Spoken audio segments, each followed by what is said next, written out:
The 2008 crisis happened because banks took huge risks, lending to people who couldn't afford homes, packaging those bad loans into complex investments, and selling them like gold. When it all fell apart, millions lost their homes, jobs, and savings. The U.S. government had to bail out the biggest banks with taxpayer money. That's when Senators Chris Dodd and Barney Frank stepped in. Their goal was to create a law that forced transparency and accountability in the financial system. The Dodd-Frank Act is massive, over 2,300 pages.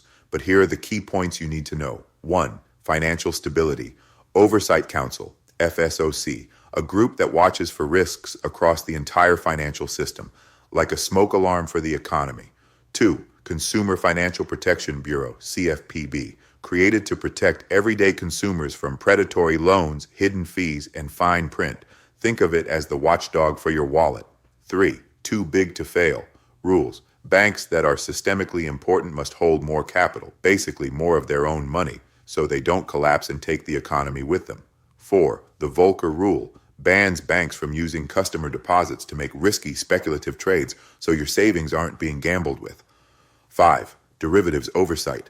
The complex financial products that fueled the crisis must now be traded more openly and reported to regulators. Here's where the debate gets heated. Supporters say Dodd-Frank made the financial system safer and fairer. Since it passed, banks have been required to stress test their balance sheets, and consumer complaints can actually lead to penalties. Critics, especially on Wall Street, argue that Dodd-Frank went too far. They claim it created red tape, limited lending, and slowed down small business growth. Some even say it made the big banks bigger because only they could afford to comply with all the new regulations. In 2018, parts of Dodd-Frank were rolled back, especially for smaller regional banks. But after the Silicon Valley Bank collapse in 2023, many are wondering if that rollback went too far. So here's the real question.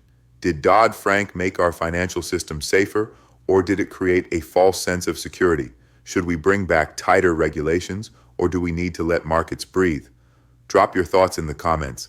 I want to hear whether you think Dodd-Frank was a safeguard or a straitjacket. And before you go, it's really important to subscribe so we can continue to bring you great, thought-provoking content just like this. We truly value your feedback, and it helps us grow this community of critical thinkers. Thanks for watching, and as always, don't forget to subscribe.